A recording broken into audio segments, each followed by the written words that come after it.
we live in a culture of perfection. Everything is about doing it perfectly, showing up perfectly, being perfectly. That translates into how we feel. We think in order to be successful at our job, at being a parent, and even with our health and wellness, that it requires perfection, that there's no middle ground. The goal of the Best You podcast is to allow you to feel confident about what you need to do, why you need to do it, and how to do it in order to get closer and closer to your best you.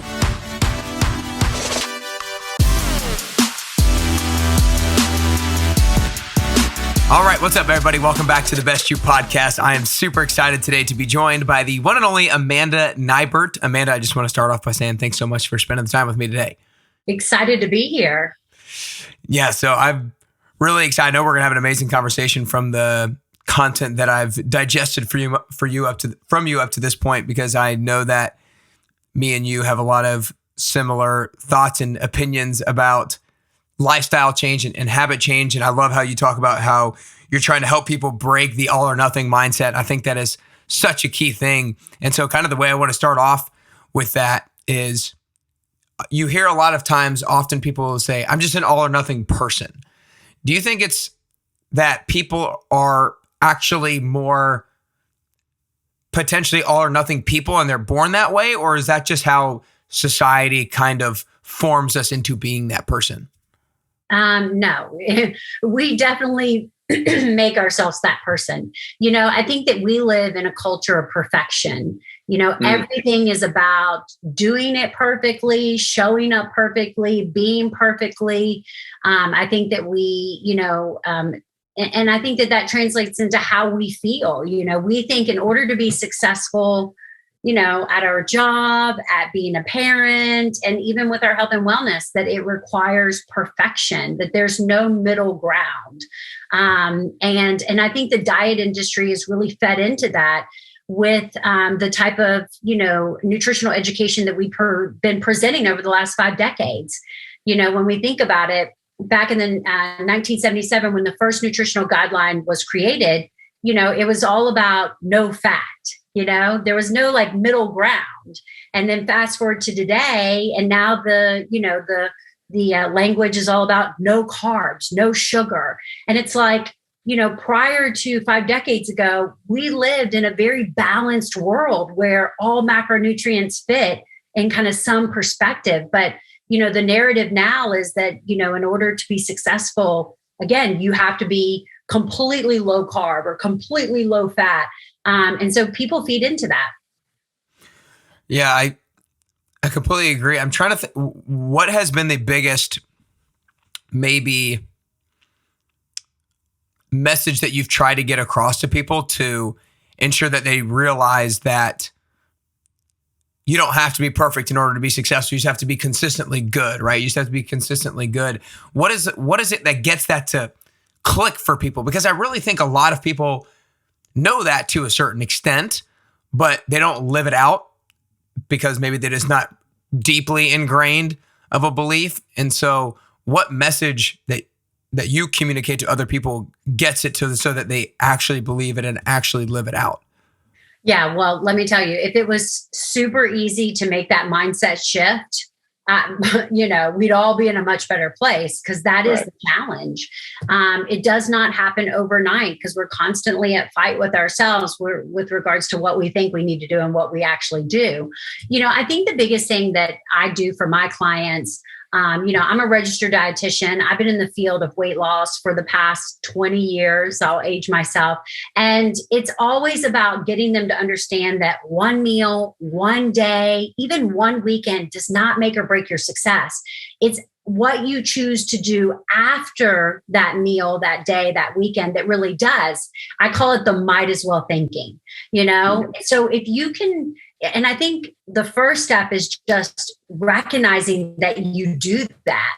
And so I have my clients, say, hey, I want you to think of me the next time you say might as well, because that's what happens. We walk into, an office full of donuts. We try our very best to avoid them. They don't align with our nutritional goals, but we end up having a few. And for so many people, that triggers the might as well thinking. Well, might as well have nachos for lunch and pizza and beer for dinner because I've already blown it. So I really encourage my clients to catch themselves saying that. And then, really the hard part, because it is the hard part, is pivoting at the next meal. Just because you had 2 or 3 donuts in the morning, that did not make or break your day. It's ultimately what you chose to do the rest of the day that will. So I think as people learn to pivot and reset, and then they see, oh my gosh, it has no impact. I'm still making progress. Mm-hmm. I'm still moving forward. Then that's when they really start to kind of believe, that kind of system. Mm-hmm. Yeah, I really like the might as well thinking philosophy and phrase because, as you said, so many people do have a bad dinner on Thursday and you're like, screw it, I'll wait till next week to get back on track. Might as well go off the rails. But what's really important that you do is you really try to ingrain people to almost say that to themselves in their head and think of that to you. And it's really important because habits are based off of triggers. And so if you can do something bad and then you have this trigger of, okay, might as well, and then I think of Amanda, and then my next move after that is a positive move rather than a negative move, that's going to be so much more beneficial for them because it's like building a new habit. It's like, okay, if I do something bad, my new habit is I think of Amanda and I get back on track as quickly as I can. And I'm sure that's super helpful for all your clients and everybody you work with. Yeah. I mean, I think a lot of times people don't even realize they're doing that, Right. It's not, again, you have donuts on Friday and it turns into a might as well weekend because heaven forbid you reset on a Saturday, so then it's like you get to the end of Sunday and you don't remember what triggered your negative weekend. You just feel like a failure. Look at me. Here I am again. I can't do it. I'm never going to be successful because I can't be perfect. So that realization of what's triggering you to lead down that kind of negative path, again, is the first step. And I always tell my clients, I'm like, listen, sometimes, you have donuts in the morning and you have a salad, with lots of protein for lunch and a really nice dinner. And sometimes you have donuts in the morning and you like an asshole the rest of the day. You're never perfect.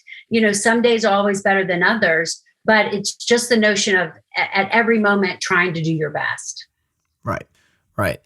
One of the things I'm really excited to get in with some practical things as well. And you talk about the 80-20 rule and a lot of people talk about trying to be good 80% of the time and then not worry as much about the other 20% of the time. And one of the phrases that I use with my clients is to make certain things not as bad as they could be. So for example, in 20% of the time, instead of having 6 drinks of alcohol, have 4. Instead of eating 2 slices of cake, have 1. And one of the things that I've seen on your website is a resource when it comes to alcohol. And we're right in the middle of the summer right now. And any time of the year, alcohol can get the best of people, but summer for sure as well. Talk to us about some of maybe practical steps that people can do to maybe make alcohol consumption not as bad as it could be by maybe the types of alcohol that they're going to consume and then maybe the quantity of it too. Yeah. And I just want to, reiterate on that 80-20, kind of concept, because I think that that's another area in which the nutritional industry fails. It's like, oh, you have to get 10,000 steps a day and you have to do that. We create these kind of like absolutes when if you're someone who's walking 3,000 steps a day, to get 10,000 steps a day is not going to be easy, but if you're doing 3 and you increase it to 4, guess what? That makes a difference. So recognizing like where you are and what that better is. So I love that approach in terms of, the way that you're looking at it. And I also love the approach in terms of the 20%, well, typically I would have had 4 donuts. So today I'm only going to have 3. Guys, that is a step in the right direction. That is you making better choices and increasing that, in terms of average of goodness or whatever it may be. Mm-hmm. So I love that.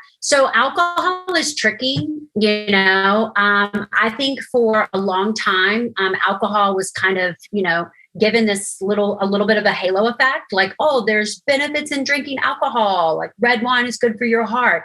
Well, I call bullshit on that. I tell people, I'm like, listen, there's no role for alcohol in elevated health. Okay. Now, also, I love a good, Tito's and soda on Friday and Saturday night. So I'm not an absolute. And I think it is all about balance. For me, I think when people understand what alcohol does to your progress and the results that you're trying to do, you tend to second guess that third or fourth cocktail. So I'd love to run through those and then give you a couple of suggestions of what to look for good alcohol choices. Alcohol is going to affect your progress in kind of 3 or 4 main ways. Number one, obviously, there's a macronutrient component.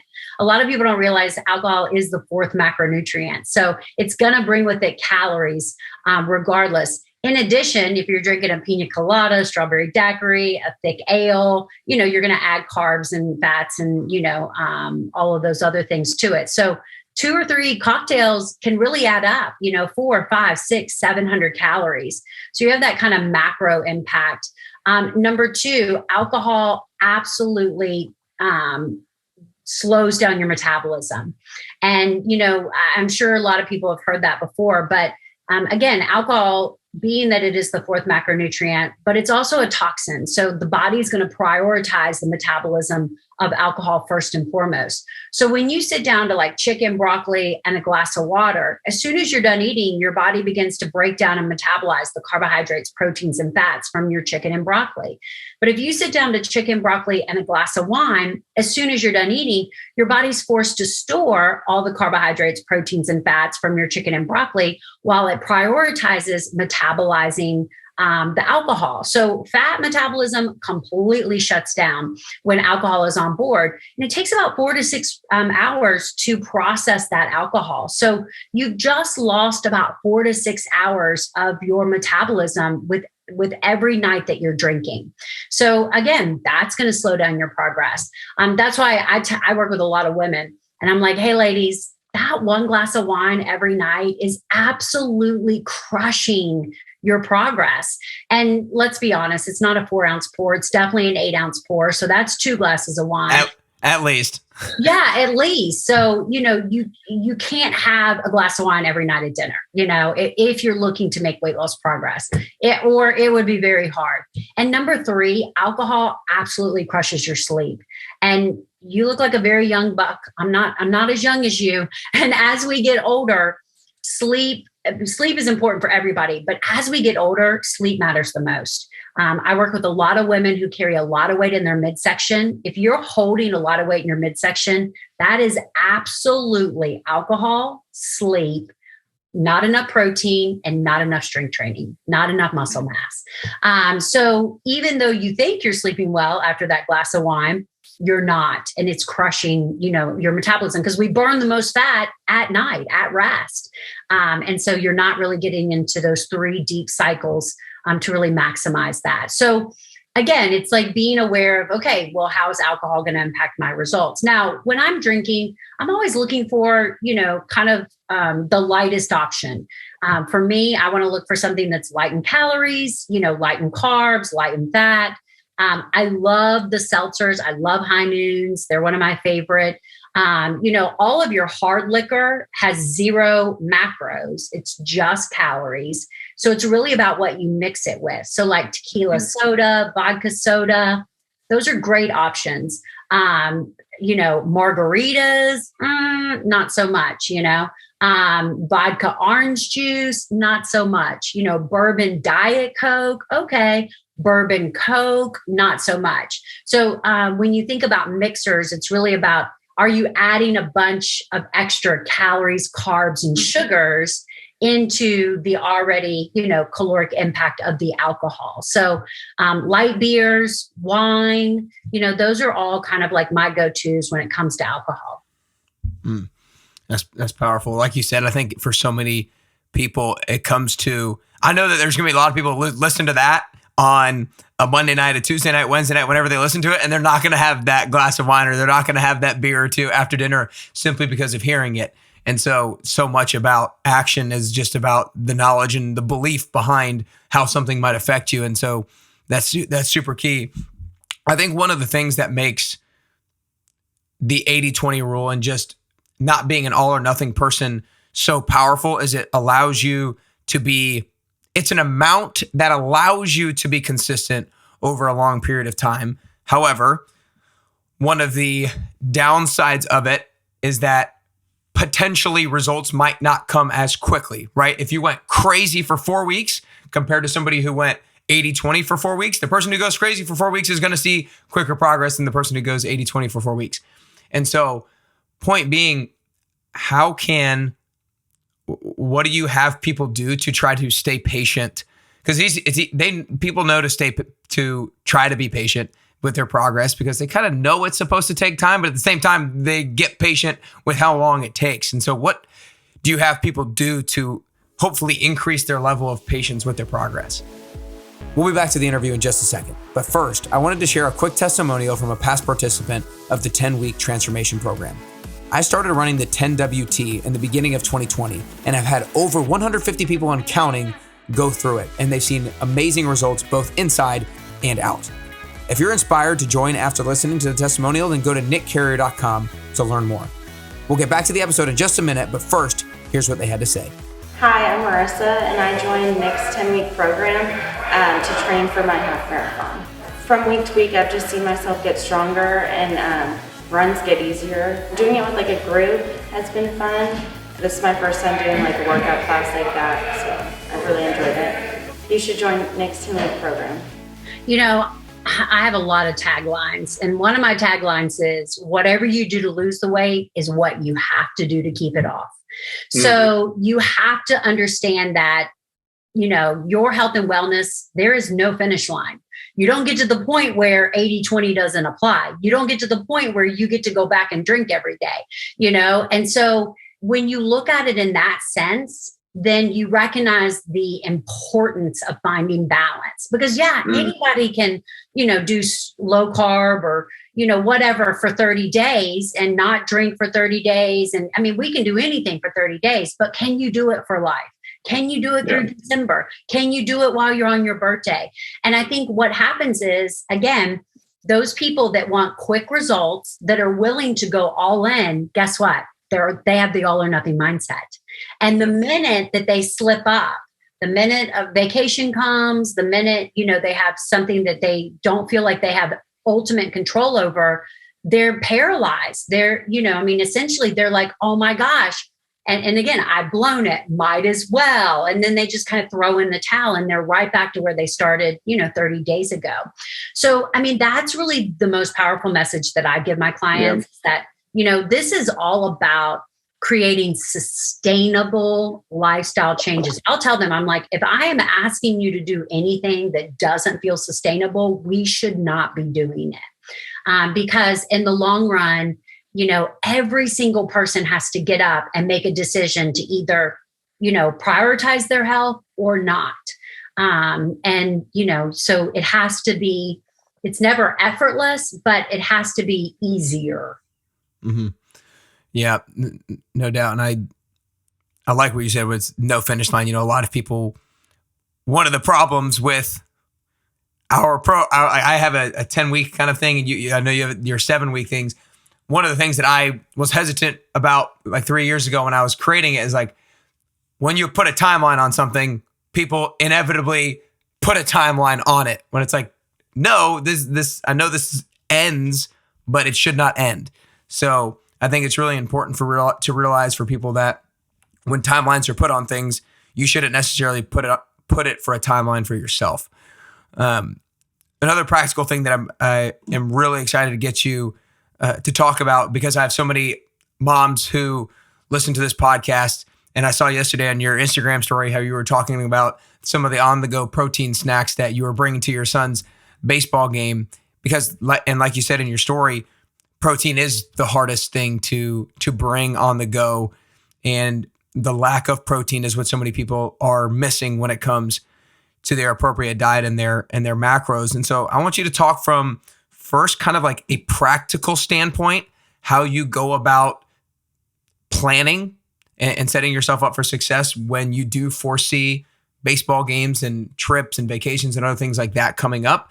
And then maybe after that, kind of like you did with the alcohol, talk about maybe some of the specific things that you do bring to get in protein and have healthy on-the-go options. Yeah, I think in anything that we do, success is about preparation. I mean, you don't go into a job without some sort of preparation. You don't throw a party without preparation. You don't, and I think a lot of people kind of poo-poo on the need to, think ahead. And for me, I think that is the ultimate key in terms of being successful, especially on the go. Having yesterday, I mean, who knows when this is going to air, but to refer back to my story, I packed a bag of food that equaled 100 grams of protein. And somebody messaged me and was like, that's a lot of food. Are you going to eat all that food? And I'm like, no, but I've got it. It's like, this is my safety stash in case I don't have the ability to find, a meal or something on the go. I've got something to fall back on. And I think people overthink it. It doesn't have to be hard. Again, typically when I'm packing to go on a trip, to go to the baseball park, to do that, like you mentioned, I always prioritize protein because it's really hard to find adequate protein at the ballpark. I mean, yes, there's probably burgers and hot dogs, but, at the end of the day, I'm not going to sit there and eat, 3 or 4 burgers and hot dogs. So those are the things that I bring with me. I can easily find carbohydrates and fats, those are the things that I have to kind of watch out for at the ballpark type of thing. So again, this is a strategy that I teach in my lean program, my 7-week program. Is I call it flexible tracking, because I do feel like protein is absolutely everyone's missing link to weight loss and long-term success. We're just, as a nation, under consuming protein. So, I teach my clients, it's like, if you just focus on hitting your protein goal every day, guess what? Everything else falls into place, So again, just the short answer is you got to plan. You can't wing it. Okay. Mm-hmm. So having those things that I keep in my pantry that I can throw in a bag and take with me. I mean, it took me every bit of 3 minutes to put together that sack, of goodies, is what sets me up for success. Now, it's also about making sure that my home is always stocked with the things that I need to succeed, right. And I think that everyone should have quick grab and go things, maybe things that you don't eat every day that, you kind of save for occasions like the baseball park or something. And then I think everyone should have those kind of, longer time prep, items at home that, when they are at home fixing dinner, they have time to do that. So that's really the biggest takeaway is just plan ahead, prepare for it. I mean, you knew you had a baseball tournament 4 months ago. Trust me, we know what's on our calendar. We know what we have coming up. So it's about planning ahead. I use the same concept with eating out. I say most people eat out at the same 4 or 5 restaurants. If I'm grabbing fast food, most likely it's going to be Chick-fil-A, Jimmy John's, Panera, So I took the time years ago to pull up the menu, look at the nutritional information. How am I going to get my 30 to 40 grams of protein? What am I going to order? So now it's effortless. I basically order the same thing every time I go. And I know that I'm able to hit my macros and stay in check. So again, it's if you take a little bit of time to do that prep work, then it saves you, days, hours, months, and makes you more successful in the long run. Yeah. What do you say to somebody who might be listening? Probably not that many people who have that thought who are listening now, because people are pretty health conscious who listen to this. But let's say somebody is hearing you and I don't know. I don't want to look up the menus beforehand. I don't want to do all that prep work. I'm just not willing to do that because ultimately they feel like it's not going to matter that much to make sure that they have really healthy food. I guess the question is, what is your message to somebody who is not willing to take extra steps in preparation to prioritize their health? Well, then I think that you're not ready. You're not motivated. You're in it for the wrong reasons. I mean, you can't sign up for a marathon and just show up. You can't, you can't run a race without preparation. And again, the preparation ultimately makes the race easier. So basically what I say to that person is you continue to make this challenge challenging. Here we are, me, you, health, professionals. We are trying to show you how to simplify it. We are trying to show you how to be effortlessly successful, yet you've got pushback. So that's not a me problem. That's a you problem, in terms of what do you want? I mean, again, clearly I would say for that person, you're looking for a magic pill, and guess what, buddy? It doesn't exist. All right. So you can sit around and continue to wait for that magic pill. But when you're actually ready to put in the work, which is what it takes to be healthy, call me up. I love it. That's gotta have that talk. You're continuing to make this challenge more challenging. That was awesome. I love that. So many people do that in all areas of their life. People continue to find ways to make it as challenging as possible because of a lack of preparation. 100%. Gosh, that was good. Like I had people come blame me. I've had people, I'm on like my own personal platform showing myself living 80-20 and come at me saying I'm making it harder for them to eat healthier because I'm eating 20%, whatever. And I'm like, boo, this is not about me. Okay. So you can try to reflect it on me, but this is about you. And so again, nobody wants to take responsibility. We're all like kindergartners sometimes. And it's like, sometimes a little tough love is what it takes for people to realize that you got to step up and you got to go to the plate and you got to, swing to win, or you're just wasting your time. I love it. You're probably a hell of a mother.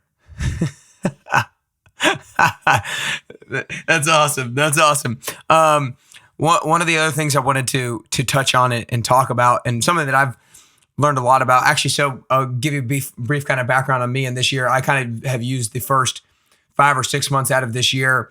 I took it upon myself to do more nutrition education personally, because I felt like I was relatively equipped, but there was inevitably times where clients would come up to me and I wouldn't feel confident enough with being able to provide the answer that I wanted. And so I was like, I'm going to make a change to this. And so I kind of created my own nutrition curriculum, if you will, where I picked out 9 different books and a different podcast every single week to listen to. And now I'm really glad that I did it. I feel so much more equipped and adept with my knowledge.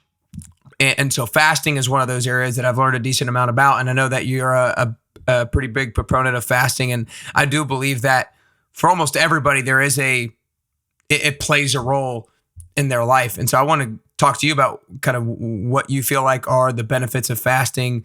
And so like benefits of fasting, I think first, and then maybe the proper ways to implement, because there are benefits to it, but a lot of people will do it incorrectly and set themselves up for failure. Yeah, fasting is one of those things where people, are like a little is good, so a lot would be much better. And right. And in a lot of scenarios, especially women, it can actually do more harm than good. So, like I mentioned, I'm a registered dietitian, and I always say, in order to get my diploma, I had to put my hand on my diploma and say breakfast is the most important meal of the day. So for me to actually get to a point 5 years ago where I was like, hey, maybe skipping breakfast is not such a bad idea. Really took a lot of research, education, like you did yourself, and experiment with my clients. And, the reason why fasting is such a buzz right now is because in 2016, the Nobel Peace Prize was won for the discovery of autophagy. And autophagy is this really powerful process in the body where when we are at digestive rest, our body's able to seek out dead, damaged, dysfunctional cells and get rid of it. It's like the fountain of youth from the inside out. And it was really the first time in, 5 decades, when someone said, maybe there is actually benefit in not eating versus the old, dogma of you got to eat 6 small meals a day. You got to rev up your metabolism. And so I think from that discovery, a lot of research has come out and shown just incredible benefits of fasting. So, I think the issue is there's so many different ways that you can implement fasting. And I think the simplest way and the most beneficial way for people to implement fasting is simply a 12-hour fast. I think every single person on the planet, from your 1-year-old to your 110-year-old, should be fasting for 12 hours. And if we look at history prior to the first set of nutritional guidelines and the 6 small meals a day, we had breakfast at 8, lunch at noon, dinner at 5:30. There was no snacking. Like I remember, I'm 45. I remember coming home from high school, asking my mom for a snack, and she would say, no, you're going to ruin your dinner.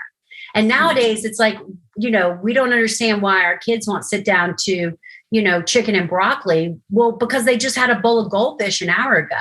It's like, if we don't feed our kids every 2 hours, they're going to die. Well, that's problematic, So simply implementing a 12-hour fast, again, is where everyone should be. And then obviously there's benefits in increasing that. I think the most popular fasting technique is the 16-8, where you fast for up to 16 hours, 12 to 16 hours, and you eat for 8 hours. Tons of benefits in that, because of insulin management. I'm sure your listeners know insulin is the number 1 fat storing hormone in the body. And every time you eat, in most cases, unless you're eating like no carbs, you're going to have an insulin response. And so if you're having an insulin response 6-7 times a day because you're nibbling and grazing throughout the day, it's going to be a lot harder to burn fat, because when insulin is present, you cannot burn fat. Whereas if you only have an insulin spike 3 times a day, it's going to be a lot easier to burn fat. So fasting helps to reduce that window in which insulin is present. Maybe it's only an 8-hour window. Maybe it's only a 10-hour window. At the most, we only want insulin to be present in that 12-hour window. Number 2, it helps with caloric deficit. When you give yourself a start and a stop, it helps reduce calories. And at the end of the day, you have to be in a caloric deficit to lose weight. There's no argue about that. And so fasting helps to do that. I know for myself and for a lot of my clients, we can eat really good all day long. And then it's like after dinner is when the wheels fall off. So for some people, just that kind of set time, and like the kitchen's closed at 8 o'clock, it's just really powerful, because a lot of times we're not eating because we're hungry at 10 p.m. We're eating because we're sleepy. We're eating because we're stressed, whatever. So fasting can be really beneficial in that. And then, in terms of helping with, brain clarity and brain fog, preventing dementia and Alzheimer's, improving insulin sensitivity, reducing insulin resistance. There's just so many things that fasting can do. And guess what, guys? It's absolutely free. It's free. Yeah. Okay. Right. There's no barrier to entry, and again, people will be like, well, I can't fast. You can fast for 12 hours. Trust me. So that's kind of where I say start. And that's, in terms of like how to do it appropriately. Start with a 12-hour fast, ease into a 16-hour fast. For me, 16-hour fast is really the max most days, because I believe that protein optimization trumps fasting.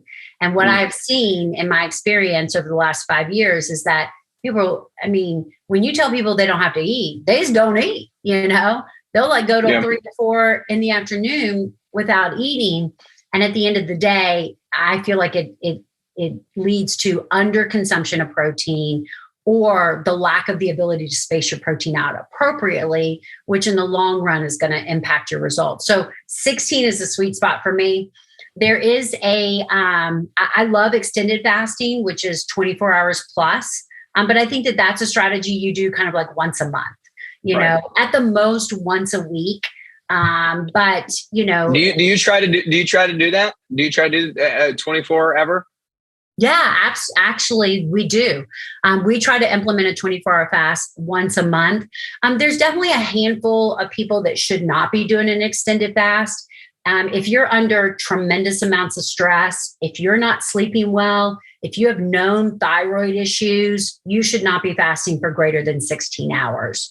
Mm-hmm. But, if you're relatively healthy and, then doing a 24-hour fast is really beneficial, because that whole autophagy process increases the longer you fast.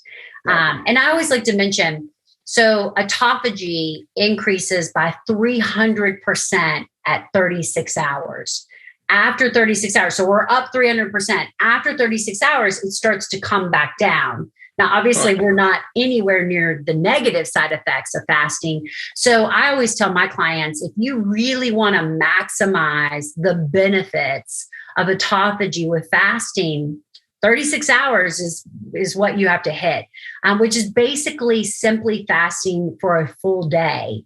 A 24-hour fast, the way that we do it is we have dinner, say Sunday night at 5 o'clock, and then we fast until dinner on Monday. So you still need to eat once a day, whereas a 36-hour fast, you would, do dinner on Sunday, fast through Monday and then eat Tuesday morning. Gotcha. Man, this has been great. A lot of people are going to need to go back and take notes and write some of those benefits down and maybe come up with a game plan. Just, be aware of whether or not you are fasting right now for 12 hours. Because like she said, everybody can and really should be fasting for at least 12 hours on a regular basis. There's a couple more topics that I want to briefly get on before I let you get out of here. One of the things that you mentioned, and I know that you're really big on, like you said, is protein optimization. Talk to people about what happens when they are not optimizing their protein and why it is so important to make sure they're dialed in with it. Well, I explain it in a very simple way. You got two pathways. You can either burn fat or you can find protein, but you cannot do both. So protein is the only macronutrient that we do not have readily available, accessible storage form. Okay. Mm-hmm. So when you do not consume enough protein, your body basically shuts down all the pathways in order to go get the protein it needs. It's going to get it. It's going to get it from your muscles and your tissues. But while it's doing that, you're not burning fat. So it is, again, if fat loss is your goal, the easiest way to open up that fat metabolism pathway is just to ensure you get adequate protein. The other issue is that the body can only utilize so much protein in one sitting. And there's kind of like this myth, out in the universe that says, oh, you can only, utilize 20 to 30 grams of protein in one sitting. Well, that's not true. Okay. Because your utilization rate is based on your mass, your muscle mass. Okay. So I always like to use Shaquille O'Neal as an example. Let's say he weighs, 250, 300 pounds. He probably needs 200 grams of protein a day. If he was only able to utilize 20 grams of protein a day, he'd have to eat 10 times a day. Trust me, Shaquille O'Neal does not have time to eat 10 times a day. He's going to be able to optimize 50, 60, 70 grams of protein at one meal based on his mass. Whereas like my protein needs are about 120 grams. All right. So I'm only going to be able to utilize maybe 30 or 40 grams a meal. So understanding that protein is a macronutrient you can't bank. I usually tell my clients, take your protein goal, divide it by 3. That's your optimal protein goal per meal and aim for that. So again, we've spent the last 5 decades talking about fat and carbs. And what we need to be talking about is protein, because that's where the missing link is. And I believe that I would absolutely believe, based on the number of people that I've worked with, 75% of Americans are not eating adequate protein. And I think the reason is because it's such a complicated topic. There's so much conflicting information about protein's good, protein's bad, animal versus plant. So people are just like polarized with, the fear of not knowing what to do. So they just say, I'm just not going to eat protein. So that's really a huge focus in my program, is getting people to understand what adequate protein looks like. Okay. For example, in a clinical setting, if a doctor comes to me and asks me to put a patient on a low protein diet, that's 40 to 60 grams, and sometimes I tell women your protein goal is, 90. And they're like, oh my gosh, that's so high. I thought 60 was high. And I'm like, no, 60 is a low protein diet, So just kind of educating the masses of what adequate protein actually is. And it's not these super low numbers that, you're probably used to consuming. Gotcha. That's good. This kind of last part I want to go into before the last question is around kind of actually parenting and when it comes to nutrition, because I have clients, a lot of clients who are parents, and when we're just talking or they're talking amongst themselves, they'll talk about how, yeah, like my kids had a birthday party at school, so I went and brought donuts to school and yada, yada, yada. My kid was eating this. And a lot of people will complain and almost like blame their kids because they buy crappy snacks and have them in the pantry, and then they're stuck eating those same things too. And then my kids brought out goldfish, so I had a fistful of goldfish. And what do you think is the appropriate way to go about finding the balance with your kids of not maybe completely depriving them of some of the things that they eat in elementary school or growing up through grade school and high school, but also like setting the right example and then getting them on the right track? Ooh, it's a hard one. It is such a hard one. And you'd think as a registered dietitian, my kids would love apples and carrots, but I always say they eat like assholes all the time.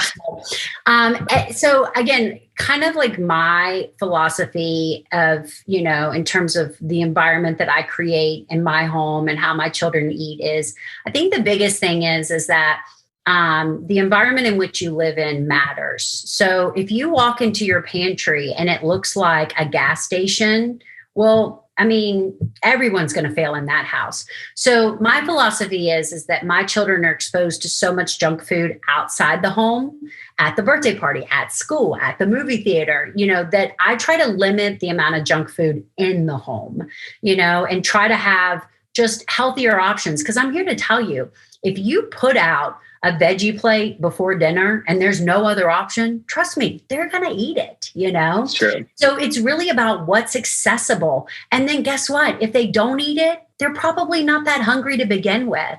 So I think that that's the biggest, thing that I've done. Again, my children eat all the junk food all the time. It's just not in my house. And again, it's almost a little bit of a selfish reason, because if it's here, I'm going to eat it. And I do think a lot of parents make excuses. Oh, I'm going to buy these, Oreos for Jimmy, when in reality, they know they're going to be the ones in the Oreos. So, that's the biggest suggestion I can give you. The other suggestion that I would make is, set by example. I can only hope that my children see me eating healthy, putting all the foods on my plate, and at the end of the day, it will rub off, I try not to have a lot of food battles. It's just not a battle I want to fight. I think the more you fight about like, eat your broccoli, you're not leaving until you clean your plate, the worse it gets. So my philosophy is that they get everything on their plate, but they don't have to touch it. So it's like exposure. You'd be surprised. You put broccoli on a kid's plate 20 times and all of a sudden, hell will freeze over and they will eat it, Yeah. So it's just like making it part of the norm that, these foods are always there. You don't have to eat them, but maybe one day you will. Fix them in different ways, and just, again, progress, not perfection when it comes to that.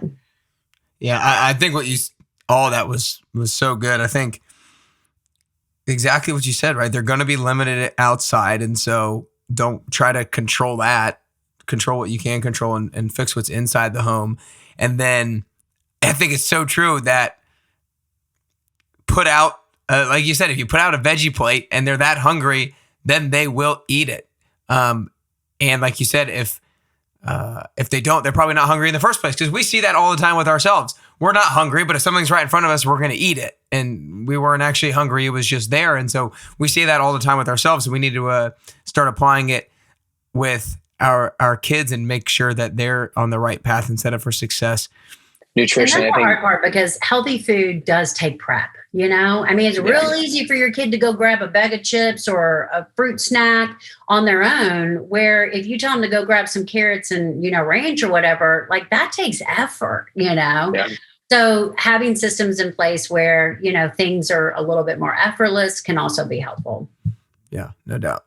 Like you said, systems in place, getting that habit, but anything good is going to take a little bit of sacrifice. So if somebody wants to set the good example for their kids, and if somebody wants their kids to be on the right track and not be overweight, then you got to put in a little bit of sacrifice. Don't expect it to come ill of sacrifice. So it's not going to be easy. Not going to be easy. But it'll probably, especially in the beginning, it'll probably come with some resistance as well.